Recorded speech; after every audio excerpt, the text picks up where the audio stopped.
तो चलिए मैं आज आप सभी के लिए लेकर आया हूँ विज्ञान की अद्भुत जानकारी।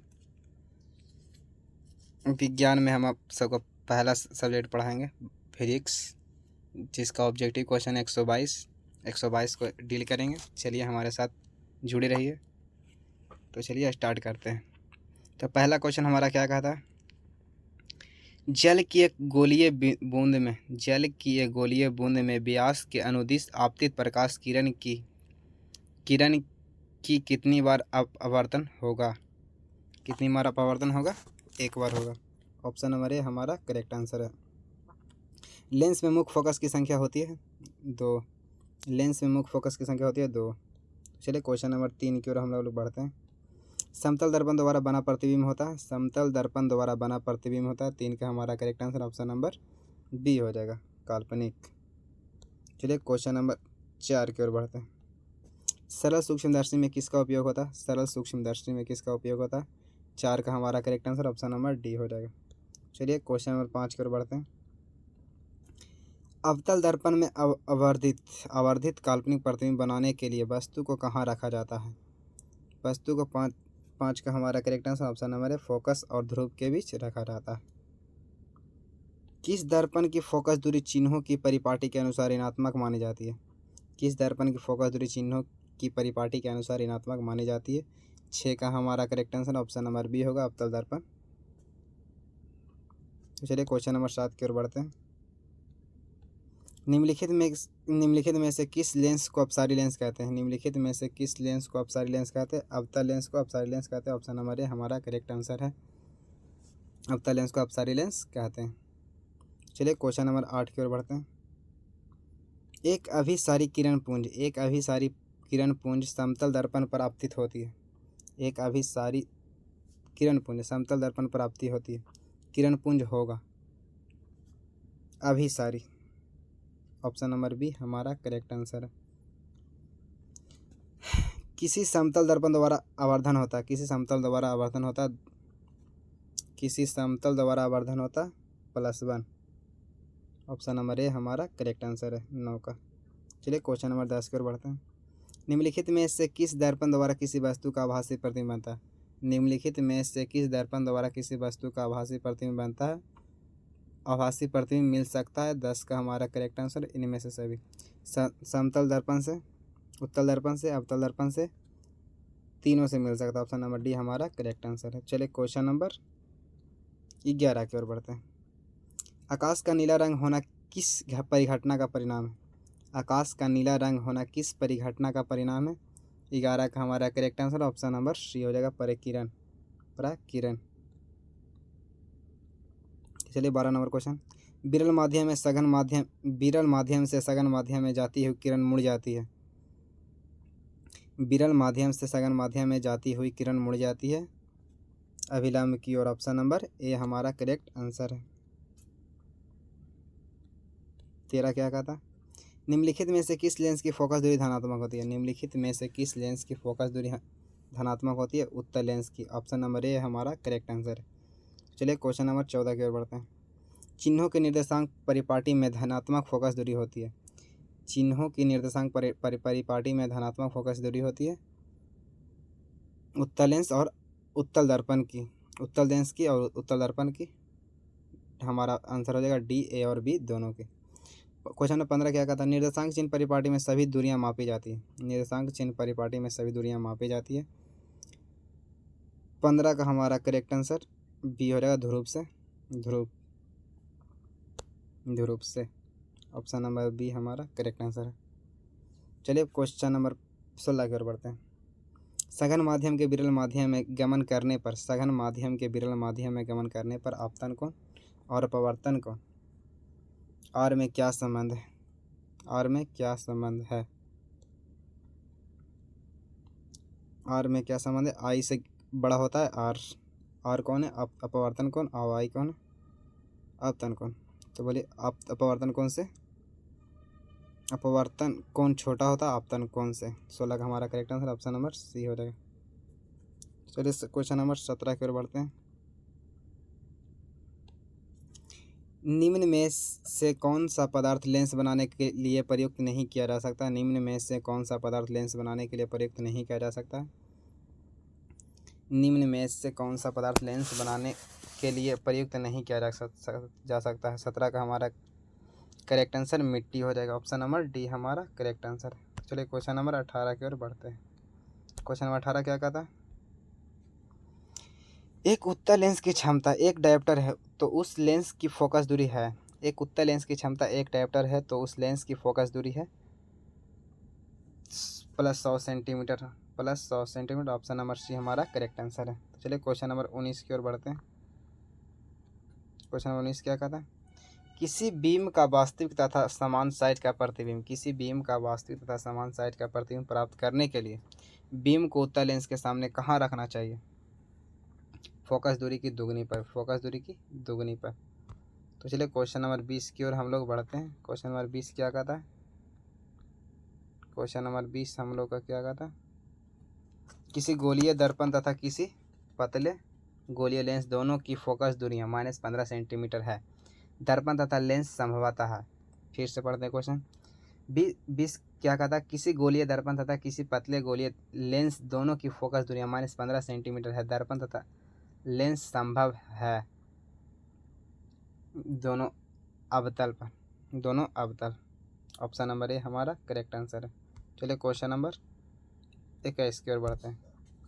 प्रकाश के अपवर्तन के कितने नियम है? प्रकाश के अपवर्तन के कितने नियम है? 2 नियम है। ऑप्शन नंबर ए 21 का हमारा करेक्ट आंसर बी हो जाएगा। प्रकाश के परावर्तन के कितने नियम है? 22 का हमारा correct answer option number B हो जाएगा, 2 हो जाएगा। सरल सूक्ष्मदर्शी में किसका उपयोग होता है? सरल सूक्ष्मदर्शी में किसका उपयोग होता है? उत्तल लेंस का। सरल सूक्ष्मदर्शी में किसका उपयोग होता है? उत्तल लेंस का। किसी माध्यम के अपवर्तनांक का मान होता है sin i बटा sin r। ऑप्शन नंबर ए हमारा करेक्ट आंसर है। 24 का हमारा करेक्ट आंसर ऑप्शन नंबर ए। किसी माध्यम के अपवर्तनांक का मान sin i बटा sin r होता है। एक उत्तल लेंस होता है। एक उत्तल लेंस होता है किनारों की अपेक्षा बीच में मोटा। किनारों की अपेक्षा बीच में मोटा। चलिए क्वेश्चन नंबर 26 की ओर बढ़ते हैं। अवतल लेंस का वर्धन m बराबर होता है m बराबर v बटा u। m बराबर v बटा u। ऑप्शन नंबर डी हमारा करेक्ट आंसर है। गोलीय दर्पण में फोकसांतर गोलीय दर्पण में फोकसांतर एवं वक्र त्रिज्या के बीच संबंध है। गोलीय दर्पण में फोकसांतर एवं वक्र त्रिज्या के बीच संबंध है। 27 का हमारा करेक्ट आंसर ऑप्शन नंबर ए r बराबर 2f। r बराबर 2f। 28 का क्वेश्चन क्या कहता है? निर्गत किरण एवं अभिलंब के बीच निर्गत किरण एवं अभिलंब के बीच के कोण को कहते हैं निर्गत कोण। ऑप्शन नंबर सी हमारा करेक्ट आंसर है। 28 का हमारा आंसर क्या हो जाएगा? सी। 1 मीटर फोकस दूरी वाले 1 मीटर फोकस दूरी वाले 1 मीटर फोकस दूरी वाले उत्तल लेंस की क्षमता 1 मीटर फोकस दूरी वाले उत्तल लेंस की क्षमता होगी एक डायोप्टर। ऑप्शन नंबर बी हमारा करेक्ट आंसर है। चलिए क्वेश्चन नंबर 29 की ओर बढ़ते हैं। क्वेश्चन नंबर 30 की ओर। किसी अवतल दर्पण द्वारा काल्पनिक सीधा तथा आवर्धित प्रतिबिंब बनता है। किसी अवतल दर्पण द्वारा काल्पनिक सीधा तथा आवर्धित प्रतिबिंब बनता है जब वस्तु स्थित होती है। जब वस्तु स्थित होती है। तो 30 का हमारा करेक्ट आंसर ऑप्शन नंबर ए हो जाएगा। दर्पण तथा उसके फोकस के बीच। दर्पण तथा उसके फोकस के बीच। ऑप्शन नंबर ए हमारा करेक्ट आंसर है। 30 का आंसर हमारा क्या हो जाएगा? ए हो जाएगा। चलिए क्वेश्चन नंबर 31 की ओर बढ़ते हैं। किसी दर्पण द्वारा प्रतिबिंब सीधा एवं छोटा होता है। किसी दर्पण द्वारा प्रतिबिंब सीधा एवं छोटा होता है। 31 का हमारा करेक्ट आंसर ऑप्शन नंबर ए हो जाएगा, उत्तल दर्पण। ऑप्शन नंबर ए हमारा करेक्ट आंसर है, उत्तल दर्पण। तो चलिए क्वेश्चन नंबर 32 की ओर बढ़ते हैं। 32 क्या कहता है? अवतल दर्पण है। अवतल दर्पण है अभिसारी। ऑप्शन नंबर ए हमारा करेक्ट आंसर है। चलिए क्वेश्चन नंबर 33 क्या कहता है? उत्तल दर्पण में बना प्रतिबिंब होता है। उत्तल दर्पण में बना प्रतिबिंब होता है काल्पनिक एवं छोटा। ऑप्शन नंबर ए हमारा करेक्ट आंसर है 33 का। निम्नलिखित में किस दर्पण द्वारा किसी वस्तु का वास्तविक प्रतिबिंब प्राप्त किया जा सकता है? निम्नलिखित में किस दर्पण द्वारा किसी वस्तु का वास्तविक प्रतिबिंब प्राप्त किया जा सकता है? अवतल दर्पण द्वारा, ऑप्शन नंबर बी हमारा करेक्ट आंसर है। 34 का हमारा correct answer option number B हो जाएगा। तो चलिए हमारे क्वेश्चन नंबर 35 की ओर बढ़ते हैं। क्वेश्चन नंबर 35 क्या कहता है, निम्नलिखित में किसमें बड़ा और वास्तविक प्रतिबिंब बनता है। निम्नलिखित में किसमें बड़ा और वास्तविक प्रतिबिंब बनता है। 35 का हमारा correct answer option number C हो जाएगा, अवतल दर्पण। ऑप्शन नंबर सी हमारा करेक्ट आंसर है। 36 क्या कहता है, समतल दर्पण द्वारा बना प्रतिबिंब हमेशा काल्पनिक होता है। ऑप्शन नंबर बी हमारा करेक्ट आंसर है। 36 का हमारा ऑप्शन नंबर बी हमारा करेक्ट आंसर है। चलिए क्वेश्चन नंबर 37 की ओर बढ़ते हैं। 37 क्या कहता है, किसी वस्तु का आवर्धित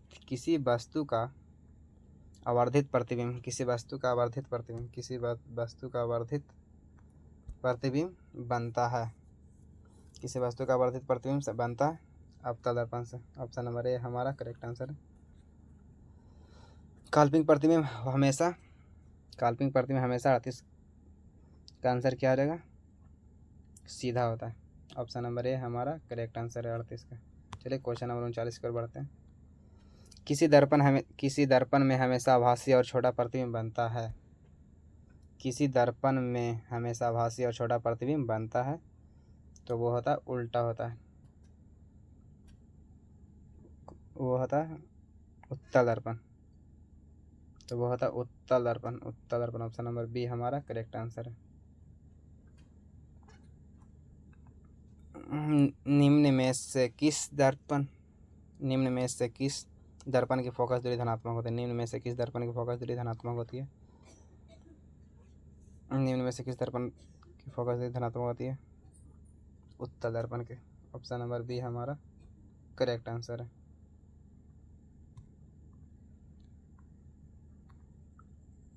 गोलीय दर्पण की ध्रुव और फोकस के बीच की दूरी को कहते हैं फोकसांतर। ऑप्शन नंबर बी हमारा करेक्ट आंसर है। 41 का हमारा बी हो जाएगा।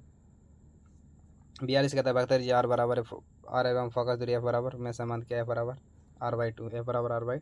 42 का हमारा करेक्ट आंसर है। इसका फार्मूला होता है एफ बराबर r/2, इसलिए इसका आंसर हो जाएगा क्या, इसका आंसर ए हो जाएगा। चलिए क्वेश्चन नंबर 43 की ओर बढ़ते हैं। क्वेश्चन नंबर 43 क्या कहता है, हजामत बनाने के लिए प्रयोग किया जाता है। जितना स्टार मारिएगा 43 नंबर 43 नंबर क्वेश्चन है। 43 नंबर इतना बार क्वेश्चन परीक्षा में आया है कि आप सोच नहीं सकते। देख लीजिए 2015 में, 2016 में, 2021 में, 2022 में, यानी मेनी टाइम्स। तो 43 का हमारा correct answer option number B हो जाएगा, अवतल दर्पण। हजामत में दाढ़ी बनाने के लिए प्रयोग किया जाता है, कौन सा दर्पण विधि किया जाता है, अवतल दर्पण। ऑप्शन नंबर बी हमारा करेक्ट आंसर है। सोलर कुकर में प्रयोग किया जाता है। 44 का हमारा करेक्ट आंसर ऑप्शन नंबर है, अवतल दर्पण। इसका भी सोलर कुकर में प्रयोग किया जाता है अवतल दर्पण का। ऑप्शन नंबर ए हमारा करेक्ट आंसर है। तो चलिए क्वेश्चन नंबर 35 की ओर बढ़ते हैं। सर्च लाइट की परावर्तक सतह होती है अवतल दर्पण। सर्च लाइट की परावर्तक सतह होती है अवतल दर्पण। ऑप्शन नंबर बी हमारा करेक्ट आंसर है 45 का। 46 नंबर क्या कहता है, रोगियों का नाक, कान, गले आदि की जांच के लिए डॉक्टर प्रयोग करते हैं अवतल दर्पण का। ऑप्शन नंबर ए हमारा करेक्ट आंसर है। 46 का हमारा क्या हो जाएगा, ए।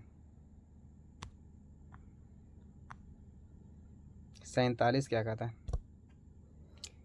पानी में डूबे एक उत्तल लेंस की फोकस दूरी हवा में इसके फोकस दूरी की अपेक्षा क्या होती है, कम होती है। ऑप्शन नंबर बी हमारा करेक्ट आंसर है 47 का। चलिए क्वेश्चन नंबर 48 की ओर बढ़ते हैं। उत्तल लेंस से बना प्रतिबिंब होता है वास्तविक और उल्टा। 48 का correct answer option number B हो जाएगा। उत्तल लेंस द्वारा काल्पनिक प्रतिबिंब बनता है जब बिंब कहाँ होता है, फोकसांतर से कम दूरी पर आता है। जब बिंब फोकसांतर से कम दूरी पर आता है। ऑप्शन नंबर बी हमारा करेक्ट आंसर है। 49 का क्या होगा, बी हमारा करेक्ट आंसर हो जाएगा। चलिए क्वेश्चन नंबर 50 की ओर बढ़ते हैं। लेंस की क्षमता होती है क्या होती है, फोकस दूरी की व्युत्क्रम, फोकस दूरी की व्युत्क्रम। उत्तल लेंस में जब बीम एफ और 2f के बीच रखा जाता है तब बना प्रतिबिंब होता है बड़ा और वास्तविक। ऑप्शन नंबर ए हमारा करेक्ट आंसर है। इसका ए हो जाएगा 51 का, अब 50 का सी हो जाएगा। तो चलिए क्वेश्चन नंबर 52 की ओर बढ़ते हैं। दो वक्रीय पृष्ठों से घिरे ठोस माध्यम को कहते हैं। दो वक्रीय पृष्ठों से घिरे ठोस माध्यम को कहते हैं। 52 का हमारा correct answer option number C हो जाएगा, गोलीय लेंस। ऑप्शन नंबर 52 का क्या हो जाएगा, सी हो जाएगा, गोलीय लेंस। क्वेश्चन नंबर 53 क्या कहता है, किसी लेंस का उपयोग कर दीर्घ दृष्टि दोष को संशोधित किया जा सकता है, तो वो है उत्तल लेंस। ऑप्शन नंबर बी हमारा करेक्ट हो जाएगा, करेक्ट आंसर हो जाएगा किसका, 53 का। चलिए क्वेश्चन नंबर 34 कर बढ़ते हैं। नई कार्तीय चिन्ह परिपाटी के अनुसार दर्पण के सामने रखे गए बीम की दूरी ली जाती है ऋणात्मक। ऑप्शन नंबर बी हमारा करेक्ट आंसर है 54 का। चलिए क्वेश्चन नंबर 55 की ओर बढ़ते हैं। प्रत्येक लेंस के दो वक्रता केंद्र होती हैं क्योंकि लेंस की दो वक्र सतहें हैं। 55 का हमारा करेक्ट आंसर ऑप्शन नंबर है, क्योंकि लेंस की दो वक्र सतहें होती है। ऑप्शन नंबर ए हमारा करेक्ट आंसर है 55 का। चलिए क्वेश्चन नंबर 56 की ओर बढ़ते हैं। क्वेश्चन नंबर 56 का तो फॉर्मूला, गोली लेंस के लिए फोकस दूरी f, वस्तु की दूरी एफ यू और प्रतिबिंब की दूरी भी में संबंध बताइए। 1/f बराबर हो जाता है 1/f बराबर 1/v minus 1/u। Option number किस में, ऑप्शन नंबर बी हमारा करेक्ट आंसर है। 56 का हमारा करेक्ट आंसर क्या हो जाएगा, बी हो जाएगा, 1/v माइनस 1/u। तो चलिए क्वेश्चन नंबर 56 की बढ़ते हैं। क्वेश्चन नंबर 57 है। क्वेश्चन नंबर 57, एक अवतल दर्पण का फोकस दूरी 10 सेंटीमीटर है। उसकी वक्रता त्रिज्या मतलब आर पूछ रहा है, फोकस दूरी आर, एफ कितना दे रहा है 10 सेंटीमीटर, एफ कितना दे 10, आर पूछ रहा है। हम लोग जानते हैं आर बराबर क्या होता है, 2f होता है। आर बराबर 2f, तो 2 गुना 10 हो जाएगा, 10 दूनी 20 सेंटीमीटर। ऑप्शन नंबर बी हमारा करेक्ट आंसर हो जाएगा। याद रखिएगा इसका फार्मूला क्या होता है, वक्रता त्रिज्या का फार्मूला आर बराबर 2f। चलिए क्वेश्चन नंबर 58 के बढ़ते। क्वेश्चन 58 क्या कहता है, निम्नलिखित में से किसी वस्तु का वास्तविक प्रतिबिंब कौन बना सकता है। वो है उत्तल लेंस। ऑप्शन नंबर बी हमारा करेक्ट आंसर हो जाएगा। 58 का आंसर क्या हो जाएगा, बी हो जाएगा। चलिए क्वेश्चन नंबर 59 की ओर बढ़ते हैं। क्वेश्चन नंबर 59 क्या कहता है, उत्तल लेंस द्वारा आवर्धित काल्पनिक प्रतिबिंब तब बनता है जब वस्तु रहती है। उत्तल लेंस द्वारा आवर्धित काल्पनिक प्रतिबिंब तब बनता है जब वस्तु रहती है।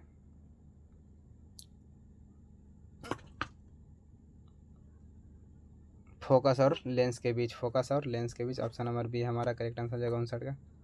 क्वेश्चन नंबर 60 क्या कहता है, एक गोलीय दर्पण में 5 सेंटीमीटर की दूरी पर रखे बीम का प्रतिबिंब दर्पण से 30 सेंटीमीटर की दूरी पर उसी ओर बनता है जिस ओर बीम हो, तो आवर्धन क्या होगा, आवर्धन क्या होता है, m बराबर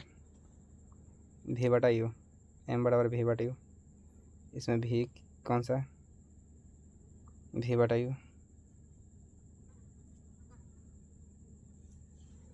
v हमारा हो जाएगा दर्पण 30 सेंटीमीटर, जिसे हम माइनस में लेते हैं, गोलीय दर्पण प्लस 5 में, इसे क्या हो गया 6 30, तो -6 हो जाएगा हमारा, क्या हो गया माइनस में आ जाता है, आवर्धन माइनस में होता है, m बराबर -v/u, तो 30/, m बराबर हमारा क्या होता है -v/u। तो इसीलिए का फॉर्मूला क्या होगा -3/15, 30/5, तो 6 30 आ जाएगा -6 हो जाएगा। तो 60 का हमारा correct answer option number B हो जाएगा। ऑप्शन नंबर बी हो जाएगा। चलिए क्वेश्चन नंबर 61 की ओर बढ़ते हैं।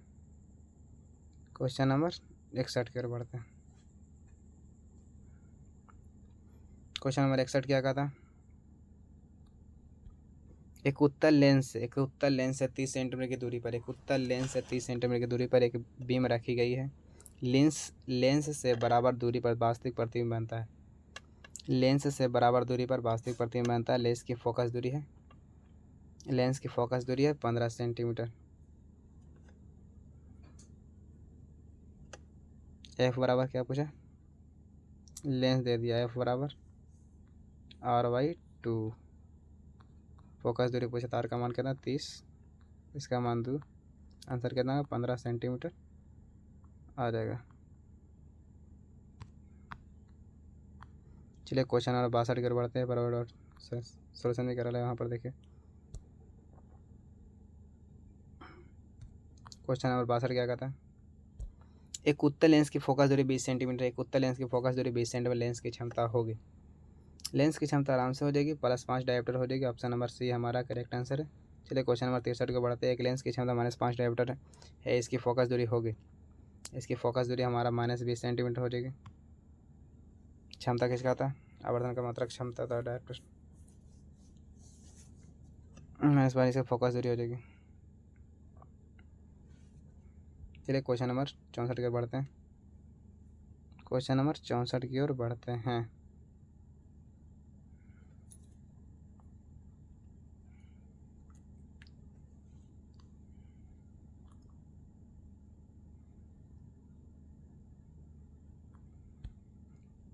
इसका फार्मूला क्या था? F बराबर -1/5। इसको हम लिख सकते हैं 0.2 माइनस नहीं तो मीटर में हो जाएगा, सेंटीमीटर बदलना है तो हो जाएगा -20 सेंटीमीटर। हमारा correct answer option number B हो जाएगा। 63 का हमारा correct answer option number B हो जाएगा। चलिए क्वेश्चन नंबर 64 की ओर बढ़ते हैं। लेंस की क्षमता 4 डायोप्टर है या होगा। तो वादा 0.25 मीटर फोकस दूरी का उत्तल लेंस होगा। 64 का सी हमारा करेक्ट आंसर है। किसी बिंदु वस्तु से निकलकर गिरने किसी लेंस से अपवर्तित होकर जिस बिंदु पर मिलती है उसे कहते हैं फोकस। ऑप्शन नंबर सी हमारा करेक्ट आंसर है। 65 का हमारा करेक्ट आंसर क्या रहेगा? सी हो जाएगा। चलिए क्वेश्चन नंबर 66 की ओर बढ़ते हैं। किसी शब्दकोश में पाए गए छोटे अक्षरों को पढ़ते समय आप निम्न में से कौन सा लेंस पसंद करेंगे? 50 सेंटीमीटर फोकस दूरी का अवतल लेंस। ऑप्शन नंबर बी हमारा करेक्ट आंसर हो जाए। चलिए क्वेश्चन नंबर 67 की ओर बढ़ते हैं। फोटोग्राफी कैमरा का अभिदृश्यक होता है। 67 का हमारा correct answer option number C हो जाएगा, उत्तल लेंस।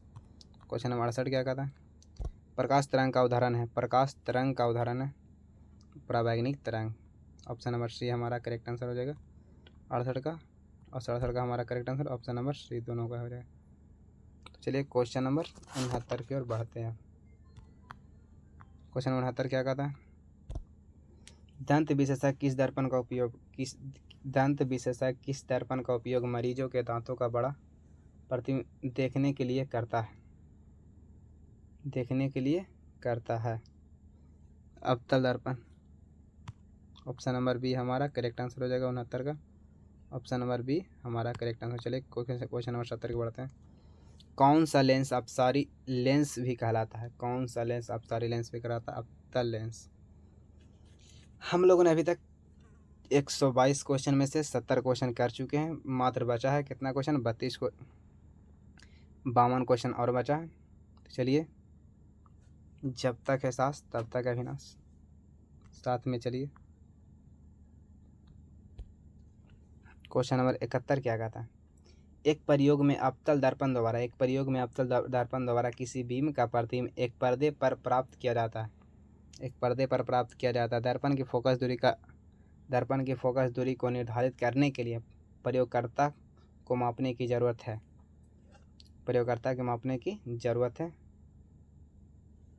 तो क्या दर्पण तथा पर्दा के बीच की दूरी को, दर्पण तथा बीम के बीच की दूरी को। ऑप्शन नंबर सी हमारा करेक्ट आंसर हो जाएगा। ए तथा बी दोनों हो जाएगा, ऑप्शन नंबर सी हो जाएगा। ऑप्शन नंबर सी हमारा करेक्ट आंसर हो जाएगा, ए तथा बी दोनों। अगर किसी को पीडीएफ चाहिए, ये भौतिक विज्ञान का पहला चैप्टर है, प्रकाश का परावर्तन, प्रकाश का परावर्तन तथा अपवर्तन। अगर किसी को पीडीएफ चाहिए तो मेरे व्हाट्सएप नंबर 9470826675 पर मैसेज करें, आपको पीडीएफ सेंड कर दिया जाएगा। तो चलिए क्वेश्चन नंबर 72 की ओर बढ़ते हैं। क्वेश्चन नंबर 72 क्या कहा था? गोलीय दर्पण के परावर्तक पृष्ठ की वृत्ताकार सीमा रेखा का व्यास कहलाता है। क्या कहलाता है? गोलीय दर्पण का द्वारा का ऑप्शन नंबर डी हमारा करेक्ट आंसर है। 72 क्या हो जाएगा? डी। 72 का हमारा correct answer option number D हो जाएगा। चलिए क्वेश्चन नंबर 73 के बढ़ते हैं। निम्नलिखित में से कौन उत्तल दर्पण की फोकस दूरी है? जिसकी वक्रता त्रिज्या 32 सेंटीमीटर है। क्या पूछा? उत्तल दर्पण की फोकस दूरी वक्रता त्रिज्या आर दे दिया है, आर बराबर 32 सेंटीमीटर। अभी बताएं फार्मूला क्या होता है? एफ बराबर R/2। 32 से 32 का आधा क्या आ जाएगा? 16 सेंटीमीटर, वही प्लस में। 73 का हमारा correct answer option number C हो जाएगा, 16 सेंटीमीटर। ऑप्शन नंबर सी हमारा हो जाएगा। चलिए क्वेश्चन नंबर 74 क्या कहता है? क्या कहता है? यदि किसी बीम का प्रतिबिंब का आवर्धन ऋणात्मक है, तो उस प्रतिबिंब की प्रकृति क्या होगी? 74 का हमारा करेक्ट आंसर ऑप्शन नंबर ए हो जाएगा, वास्तविक और उल्टा। चलिए क्वेश्चन नंबर 75 की ओर बढ़ते हैं। क्वेश्चन नंबर 75 क्या कहता है? गोलीय दर्पण का परावर्तक पृष्ठ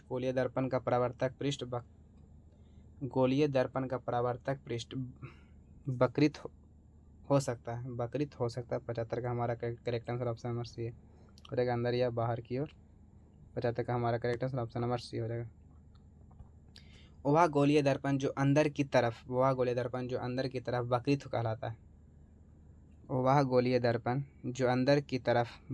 कहलाता है। 76 का हमारा करेक्ट आंसर ऑप्शन नंबर अवतल दर्पण हो जाएगा, ऑप्शन नंबर ए हो जाएगा। 76 का हमारा करेक्ट आंसर ऑप्शन नंबर ए हो जाएगा। चलिए क्वेश्चन नंबर 77 की ओर बढ़ते हैं। वह गोलीय दर्पण जो बाहर की तरफ वक्रित हो कहलाता है।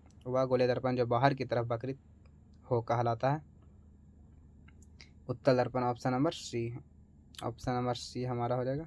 अब उत्तल दर्पण, इसका आंसर हमारा क्या हो जाएगा? 77 का सी हो जाएगा।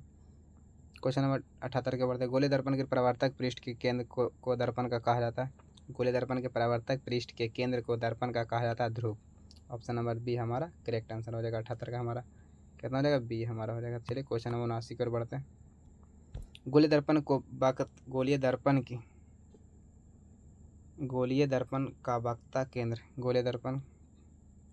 वक्ता केंद्र को किस अक्षर से निरूपित किया जाता है? 79 का हमारा करेक्ट आंसर हो जाएगा ए सी द्वारा।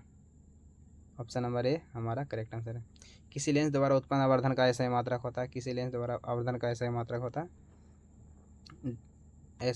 होता है। मात्रक विहीन होता है, मात्रक इसका नहीं होता। ऑप्शन नंबर डी हो जाएगा। 80 का हमारा क्या हो जाएगा? मात्रक विहीन। क्वेश्चन 81 का था, निम्न में से किस लेंस की फोकस दूरी धनात्मक होती है? उत्तल लेंस की। ऑप्शन नंबर बी हमारा करेक्ट आंसर हो जाएगा 81 का। चलिए क्वेश्चन नंबर 82 की ओर बढ़ते हैं। गोलीय दर्पण के ध्रुव तथा वक्ता त्रिज्या से गुजरने वाली सीधी रेखा को कहते हैं। क्या कहते हैं? मुख्य अक्ष। ऑप्शन नंबर बी हमारा करेक्ट आंसर है। 82 का हमारा ऑप्शन नंबर बी हो जाएगा, ऑप्शन नंबर बी। चलिए क्वेश्चन नंबर 83 की ओर बढ़ते हैं। सूर्य के प्रकाश के संकेंद्रण से उत्पन्न ऊष्मा के कारण जल उड़ता है कागज। ऑप्शन नंबर बी ए हमारा करेक्ट आंसर है 83 का। चलिए क्वेश्चन नंबर 84 की ओर बढ़ते हैं।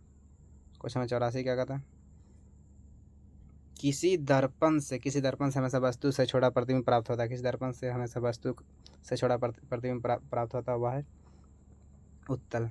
वह है उत्तल। ऑप्शन नंबर ए हो जाएगा 84 का। 85 क्या था, टॉर्च एवं वाहनों के अग्रदीपों में अग्रदीपों में किस दर्पण का उपयोग किया जाता है। किस दर्पण का उपयोग किया जाता है, अवतल दर्पण का। ऑप्शन नंबर ए हमारा करेक्ट आंसर हो जाएगा। 85 का हमारा करेक्ट आंसर ऑप्शन नंबर ए हो जाएगा। 86 में क्या कहता है, वाहनों के साइड मिरर पीछे देखने के रूप में किस दर्पण का उपयोग किया जाता है। 86 का हमारा correct answer option number C हो जाएगा, उत्तल दर्पण। ऑप्शन नंबर सी हमारा हो जाएगा 86 का सी हो जाएगा। चलिए क्वेश्चन नंबर 87 क्या कहता है, इनमें से कौन सा दर्पण सूत्र है, 1/f बराबर 1/v minus 1/v minus 1/u नहीं है तो प्लस में जाएगा 1/f बराबर 1/v plus 1/u। Option number ए हमारा करेक्ट आंसर हो जाएगा 87 का। चलिए क्वेश्चन नंबर 87 का ऑप्शन नंबर ए हो जाएगा। चलिए क्वेश्चन नंबर 88 की ओर बढ़ते हैं। दो पृष्ठों से घिरा हुआ कोई पारदर्शी माध्यम जिसका एक या दोनों पृष्ठ गोलीय हो सकता है। 88 का हमारा करेक्ट आंसर ऑप्शन नंबर ए हो जाएगा। लेंस 89 उत्तल लेंस को कहते हैं अभिसारी लेंस। एकदम हल्का उत्तल लेंस को अभिसारी लेंस कहते हैं। 89 का एक दम दिमाग में बैठा लीजिएगा। 89 का आंसर ये हो जाएगा। दो चीज़ है, ज़्यादा कुछ नहीं है। उत्तल रहेगा तो अभिसारी हो जाएगा, उत्तल रहेगा तो को अभिसारी हो जाएगा। अगर अवतल रहा तो अपसारी हो जाएगा। अगर अवतल रहा तो क्या हो जाएगा, अपसारी अभिसारी अपसारी किस में होगा, अवतल रहा तो। चलिए क्वेश्चन नंबर 90 की ओर बढ़ते हैं। क्वेश्चन नंबर 90 क्या कहता है, लेंस के कितने वक्ता केंद्र होते हैं। लेंस के कितने वक्ता केंद्र होते हैं, 2। ऑप्शन नंबर ए हमारा करेक्ट आंसर हो गया। लेंस के केंद्रीय बिंदु को कहते हैं प्रकाशिक केंद्र। ऑप्शन नंबर बी हमारा करेक्ट आंसर हो जाएगा 91 का। चलिए क्वेश्चन नंबर 92 की ओर बढ़ते हैं। क्वेश्चन नंबर 92 क्या कहता है, जब किसी लेंस पर समांतर किरणें आपतित होती है, जब किसी लेंस पर समांतर किरणें आपतित होती है तो क्या होता है, वही होता है कागज सुलगने लगता है, धुआं उत्पन्न होने लगता है। ऑप्शन सी हमारा करेक्ट आंसर, ए और बी दोनों हो जाएगा 92 का। ऑप्शन नंबर सी हमारा करेक्ट आंसर है। लेंस में कितने फोकस होते हैं, 2 होते हैं। ऑप्शन नंबर ए हमारा करेक्ट आंसर है 93 का। चलिए क्वेश्चन नंबर 94 की ओर बढ़ते हैं। लेंस की क्षमता का ऐसा मात्रक होता है, लेंस की क्षमता का ऐसा मात्रक होता है, लेंस की क्षमता का ऐसा मात्रक होता है डायोप्टर। ऑप्शन नंबर ए हमारा करेक्ट आंसर होगा 94 का। 95 का कहता है उत्तल लेंस की क्षमता होती है धनात्मक। ऑप्शन नंबर ए हमारा करेक्ट आंसर है 95 का। 96 क्वेश्चन नंबर क्या कहता है, अवतल लेंस की क्षमता होती है ऋणात्मक होती है, ऋणात्मक होती है। और 96 का हमारा करेक्ट आंसर ऑप्शन नंबर ए हो जाएगा। 97 क्या कहता है, प्रकाश गमन करता है तो कहाँ, सीधी रेखा में गमन करता है। ऑप्शन नंबर ए हमारा करेक्ट आंसर हो जाएगा। 97 का हमारा करेक्ट आंसर ऑप्शन आ रहा है। एक अवतल दर्पण की फोकस दूरी 20 सेंटीमीटर एक वस्तु दर्पण के ध्रुव से 30 सेंटीमीटर की दूरी पर रखी गई है तो प्रतिबिंब कहाँ बनेगा। 98 का हमारा करेक्ट आंसर ऑप्शन नंबर ए हो जाएगा, दर्पण से 60 सेंटीमीटर की दूरी पर वस्तु की ओर बनेगा। चलिए 58 का आंसर ए हो जाएगा। चलिए क्वेश्चन नंबर 99 की ओर बढ़ते हैं। क्वेश्चन नंबर 99 क्या कहता है, किसी अवतल दर्पण के सामने 30 सेंटीमीटर की दूरी पर स्थित वस्तु का प्रतिबिंब दर्पण के पीछे 40 सेंटीमीटर पर बनता है तो दर्पण की फोकस दूरी क्या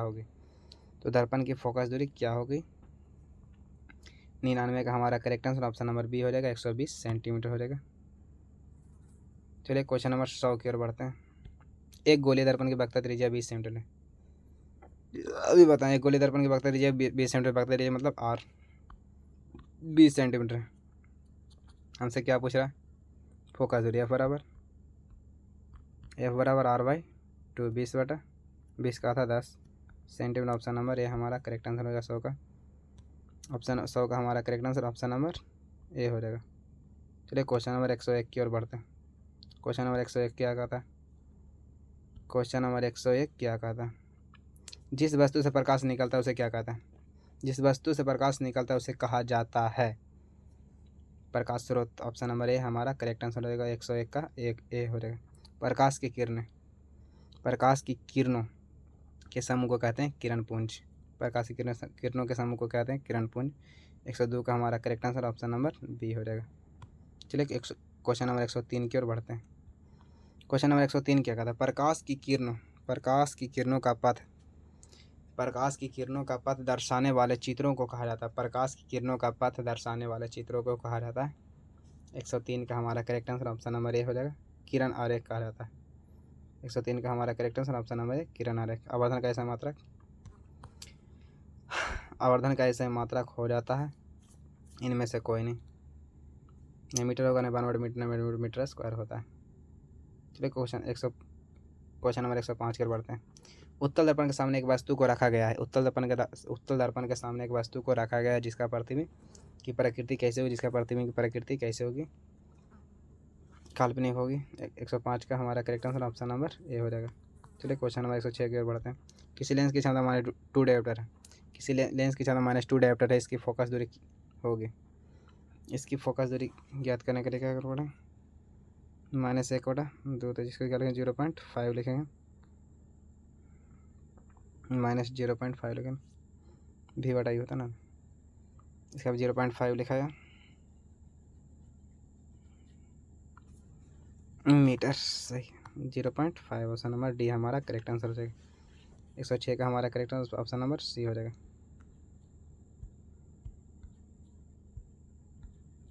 क्वेश्चन नंबर 107 क्या कहता है? निम्नलिखित में से किसका वर्धनांक सबसे अधिक होता है? निम्नलिखित में से किसका वर्धनांक सबसे अधिक होता है? हीरा का, VVI मान लिया स्टार का। 107 का ऑप्शन डी हो जाएगा। निम्नलिखित में से किसका वर्धनांक सबसे अधिक होता है? निम्नलिखित में से किसका वर्धनांक सबसे अधिक होता है? हीरा का। ऑप्शन नंबर डी हो जाएगा हमारा करेक्ट आंसर 107 का। चलिए क्वेश्चन नंबर 108 की ओर बढ़ते हैं। क्वेश्चन नंबर 108 क्या कहता है?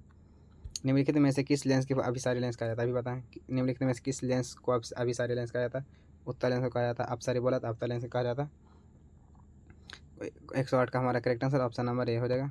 चलिए क्वेश्चन नंबर 109 की ओर बढ़ते हैं। दर्पण के सामने किसी भी दूरी पर स्थित वस्तु का प्रतिबिंब सीधा प्रतीत होता है तो वह दर्पण है। दर्पण के सामने किसी भी दूरी पर स्थित वस्तु का प्रतिबिंब सीधा प्रतीत होता है तो वह दर्पण है।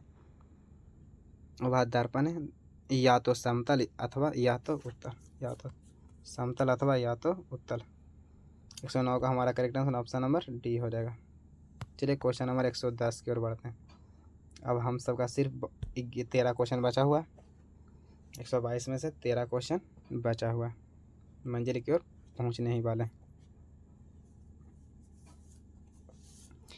110 क्या कहता है? निम्नलिखित में किस माध्यम प्रकाश की चाल, निम्नलिखित में प्रकाश की चाल सबसे अधिक होता है? 110 का हमारा correct answer option number D हो जाएगा। निर्वात में किस माध्यम प्रकाश की चाल सबसे अधिक होता है? निर्वात में भी स्टार मार लीजिएगा। ऑप्शन नंबर डी हमारा करेक्ट आंसर हो जाएगा। 110 का ऑप्शन नंबर डी हमारा करेक्ट आंसर हो जाएगा। तैलीय कागज होता है, तैलीय कागज होता है, तैलीय कागज क्या होता है? प्राभाषक होता है, पारभाषक होता है। ऑप्शन नंबर सी हमारा करेक्ट आंसर 111 का ऑप्शन नंबर सी हमारा हो जाएगा। चलिए क्वेश्चन नंबर 112 का समतल दर्पण की फोकस दूरी होती है, समतल दर्पण की फोकस दूरी होती है अनंत, समतल दर्पण की फोकस दूरी अनंत होती है। 112 का हमारा करेक्ट आंसर ऑप्शन नंबर ए हो जाएगा। इसको भी स्टार ला जाएगा 112। बहुत ही VVI क्वेश्चन है, परीक्षा में आने ही वाला है। अवतल दर्पण के सामने वस्तु को कहाँ रखा जाए ताकि अवतल दर्पण के सामने वस्तु को कहाँ रखा जाए ताकि प्रतिबिंब उल्टा वास्तविक और समान आकार का बने? उल्टा वास्तविक और समान आकार का बने। वक्ता केंद्र पर। ऑप्शन नंबर सी हमारा करेक्ट आंसर हो जाएगा। 13 का हमारा ऑप्शन नंबर क्या हो जाएगा? सी। चलिए क्वेश्चन नंबर 114 की ओर बढ़ते हैं।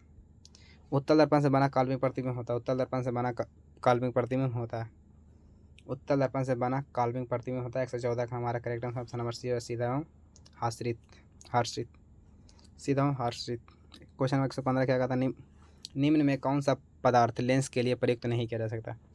निम्न में कौन सा पदार्थ लेंस के लिए प्रयुक्त नहीं किया जा सकता है? 115 का हमारा करेक्ट ऑप्शन नंबर पीतल, सी हो जाएगा। ऑप्शन नंबर सी हो जाएगा, पीतल। 114 का सी मार लीजिएगा, 115 का सी मार लीजिएगा। चलिए क्वेश्चन नंबर 106 क्वेश्चन नंबर 116 है। एक गलती से 106 लिखा गया। कितना? 116। चलिए क्वेश्चन 116 क्या कहता है? एक गोलीय दर्पण की फोकस दूरी प्लस 20 सेंटीमीटर है तो यह गोलीय दर्पण कैसा है? एक गोलीय दर्पण की फोकस दूरी प्लस 20 सेंटीमीटर है तो यह गोलीय दर्पण कैसा है? एक गोलीय दर्पण कैसा है? न उत्तल है, न अवतल है, न समतल समातल है। इनमें से कोई आंसर नहीं होगा।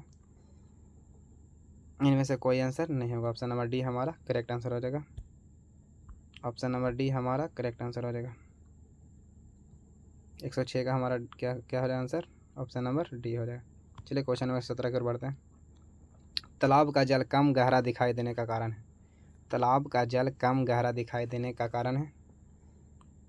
तालाब का जल कम गहरा दिखाई देने का कारण है अपवर्तन। ऑप्शन नंबर सी हमारा करेक्ट आंसर है। 117 के 118 की ओर बढ़ते हैं। अवतल दर्पण की फोकस दूरी होती है। अवतल दर्पण की फोकस दूरी होती है। अवतल दर्पण की फोकस दूरी होती है ऋणात्मक 118 का हमारा करेक्ट आंसर ऑप्शन नंबर ए हो जाएगा। तो चलिए क्वेश्चन नंबर 119 की ओर बढ़ते हैं। किसी अवतल दर्पण की फोकस दूरी एफ और उसकी वक्रता त्रिज्या आर है तो निम्नलिखित में कौन संबंध है? तो अभी पूछे आर बराबर 2f होता है। आर बराबर किया 2f होता है। एफ बराबर पूछा तो r/2 होता है। ऑप्शन नंबर बी हमारा करेक्ट आंसर है। 119 का हमारा correct answer option number B हो जाएगा। 122 की ओर चलते हैं। क्वेश्चन 122। एक पारदर्शी गोलीय कवच की गहरी त्रिज्या 20 सेंटीमीटर तथा भीतरी त्रिज्या 19.8 सेंटीमीटर है। त्रिज्य आपतित प्रकाश के लिए यह कैसा व्यवहार करेगा? यह कैसा व्यवहार करेगा? 120 का हमारा correct answer option number D हो जाएगा। अवतल लेंस की भांति। अवतल लेंस की भांति 120 का हमारा क्या हो जाएगा? 120 का हमारा क्या हो जाएगा? ऑप्शन नंबर डी हमारा करेक्ट आंसर हो जाएगा। अवतल लेंस की भांति ऑप्शन नंबर डी। चलिए क्वेश्चन नंबर 121 की ओर बढ़ते हैं। अब अंत होने वाला है ये। उत्तल दर्पण में प्रतिबिंब बनता है। उत्तल दर्पण में प्रतिबिंब बनता है एक आभासी। ऑप्शन नंबर बी हमारा करेक्ट आंसर है। 121 का हमारा ऑप्शन नंबर बी हमारा करेक्ट आंसर ऑप्शन नंबर उत्तल दर्पण में प्रतिबिंब बनता है आभासी। इसका आंसर क्या हो जाएगा? बी। प्रकाशिक माध्यम कितने प्रकार के होते हैं? प्रकाशिक माध्यम कितने प्रकार के होते हैं? 3। 120 का हमारा करेक्ट ऑप्शन नंबर सी हो जाएगा। तो चलिए हमारे साथ इतना तक समय देने के लिए धन्यवाद। आप सभी का मैं सदा आभारी रहूँगा। अगर आप सभी को वीडियो अच्छा लगा हो तो मेरे चैनल को सब्सक्राइब कर लें, घंटी का निशान बजा दबा दें, जिससे हमारे हर नोटिफिकेशन आपके पास तुरंत पहुंच जाएगा। अगर अच्छा लगा हो मेरे वीडियो को तो लाइक सब्सक्राइब कमेंट करें। तो चलिए धन्यवाद। Thank you.